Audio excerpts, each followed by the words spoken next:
मंच पर बैठे हुए मेरे सभी साथियों और इस प्रेस कॉन्फ्रेंस में शामिल हुए सभी मेरे दोस्तों और पूरे प्रिंट मीडिया के भी और चैनल के भी जितने भी लोग यहाँ आए हैं उन सब का मैं कांग्रेस पार्टी के ओर से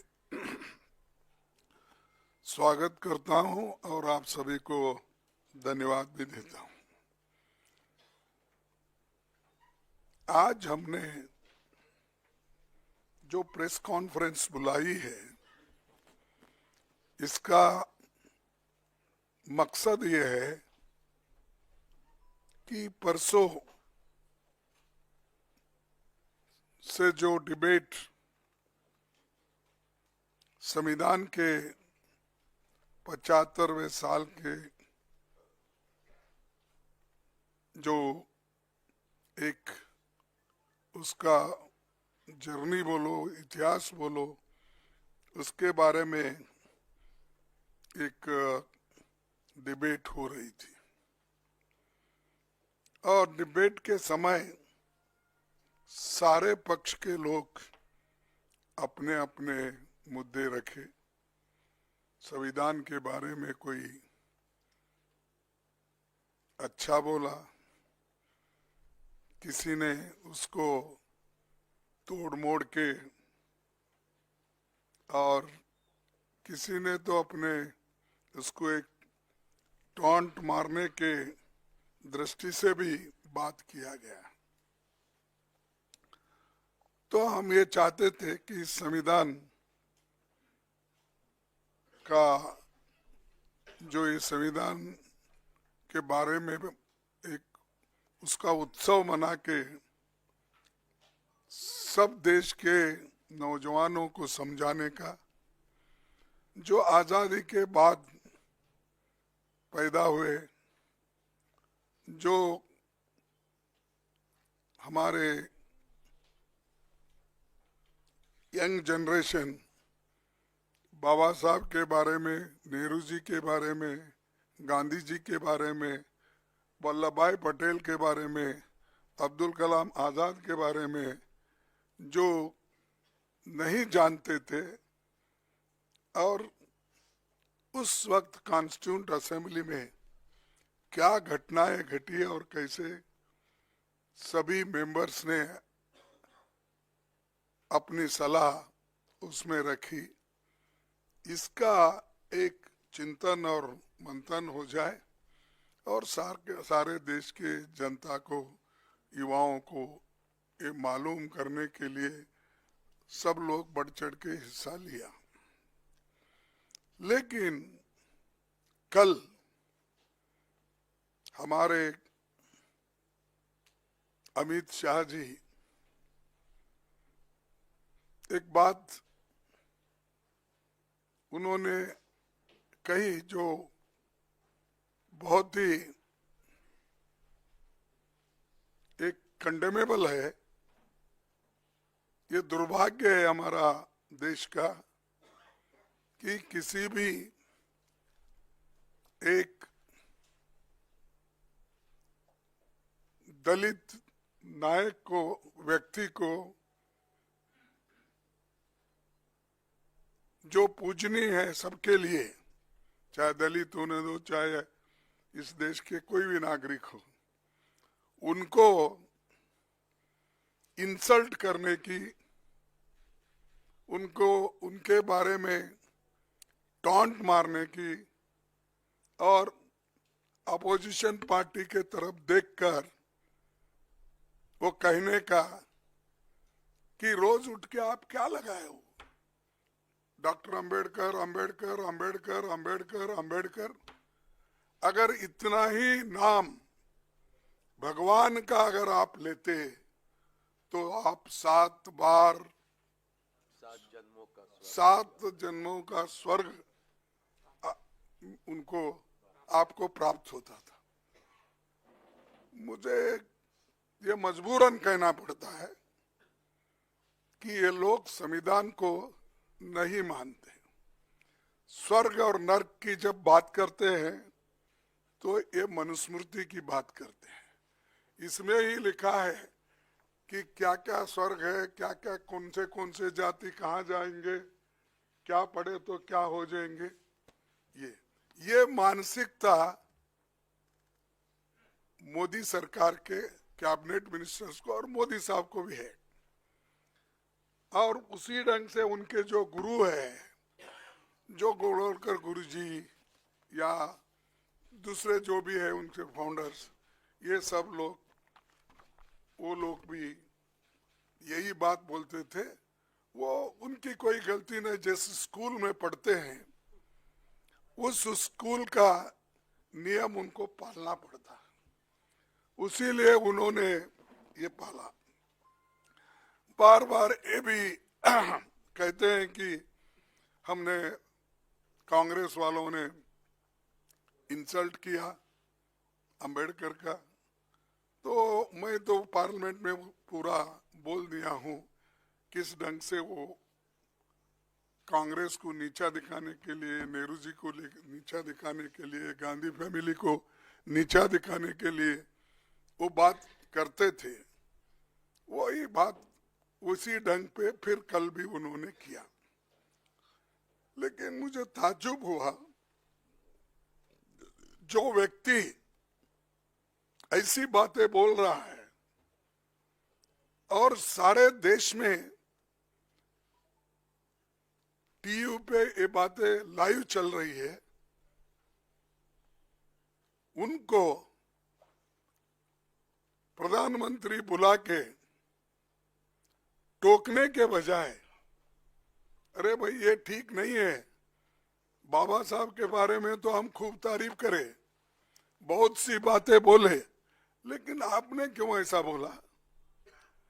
जिस आइडियोलॉजी को डॉक्टर अंबेडकर नहीं मानते, स्वर्ग या नर्क की बात उन्होंने कभी कही नहीं, वो बातों को लेकर उनके होम मिनिस्टर बात करते हैं। तो मोदी साहब उनको डिफेंड करने के लिए अब 6 ट्वीट उन्होंने किया, 6-7 मुझे मालूम, 6 ट्वीट्स उन्होंने किया। क्या जरूरत थी? अगर आप बाबा साहब के बारे में अगर कोई गलत बोलता है, उसको अपने कैबिनेट से निकाल देना चाहिए था, ये नहीं चलेगा। लेकिन दोनों बड़े गहरे दोस्त हैं, एक दूसरे के पाप को सपोर्ट करते हैं, और इन्हों अगर कोई पाप किए तो वो सपोर्ट करते हैं, उन्हों अगर कोई पाप किए या गलत बोले तो मोदी साहब सपोर्ट करते हैं। तो इसीलिए मैं ये जानना चाहता हूं मोदी जी के ओर से, जो व्यक्ति और जिस संविधान की आप यहाँ पर जो चर्चा कर रहे हैं, इस ग्रंथ को पवित्र मानकर आप सबको कह रहे हैं, हालांकि ये संविधान उन्होंने कभी इसको सम्मान नहीं दिया। इसका तो बीच में मत बोलो, इसमें तो उन्होंने तैयार होते ही रामलीला मैदान में जलाया, और उसका हम जो देश के लिए झंडा बनाए थे, तिरंगा झंडा, उसको भी उन्होंने नकारा, और वो ये चाहते थे ये संविधान अपना नहीं है, ये संविधान सिर्फ जो मनु के लॉ है वो संविधान लाइन उस लाइन पे नहीं है, इसीलिए हम इसको मानते नहीं। इसीलिए नेहरू जी का फोटो जलाए, गांधी जी का जलाए, अंबेडकर जी का जलाए, सबकी फोटो जलाए, और तिरंगा झंडा को भी उन्होंने तिरस्कार किया। वही माइंड में है उनका। उसी लिए तो डॉक्टर बाबा साहब अम्बेडकर के लिए उन्होंने ये बात की। अगर एक आदमी उनके लिए अगर उसके दिल में श्रद्धा होती, अगर उनके लिए स्वाभिमान अभिमान होता, तो ये बात कभी वो व्यक्ति बोलता नहीं था। तो इसीलिए हम चाहते हैं कि हमारे अमित शाह राजीनामा देना चाहिए और मोदी जी को अगर थोड़ा सा भी बाबा साहब अम्बेडकर के बारे में श्रद्धा है तो रात के 12 बजे के अंदर वो निकाल देना चाहिए, उनको ड्रॉप कर देना चाहिए, बर्खास्त कर देना चाहिए। तो हमारी डिमांड ये है कि जो व्यक्ति संविधान का शपथ लेके अंदर आता है, मिनिस्टर बनता है, मेंबर बनता है, अगर उस संविधान का अपमान करता है तो उसमें उसको कैबिनेट में रहने का कोई अधिकार नहीं है। उनको फौरन ड्रॉप करना चाहिए, बर्खास्त करना चाहिए, तभी इस देश के लोग शांत रहेंगे। नहीं तो हर जगह बाबा साहब के बारे में नारे लगाएंगे, उनके लिए जान देने के लिए भी लोग तैयार हैं। ऐसा नहीं कि कोई मिलेगा नहीं, लेकिन आज के हमारे जितने भी सुशिक्षित भी है, अनपढ़ लोग भी है, बहुत लोग भी है जो बाबा साहब अम्बेडकर के अभिमानी है। वो जात पात का सवाल नहीं है, बाबा साहब अम्बेडकर सबके हैं, वो बैकवर्ड के भी हैं और जो अति पिछड़े हुए लोग हैं, इकोनॉमिकली जो वीकर है, ये सभी लोग उनके हैं।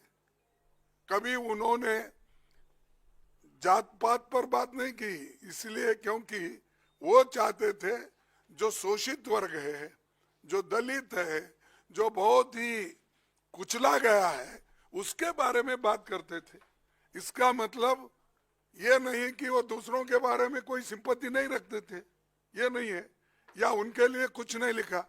अरे डॉक्टर बाबा साहब अम्बेडकर संविधान में तो 2 कलम, आर्टिकल 3 रिजर्वेशन के है ना,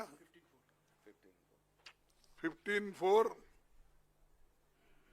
और 16(4) का तो सबको लागू है, लेकिन रिजर्वेशन का बोल रहा हूं मैं, जो है इसमें मैं आपको बताऊंगा।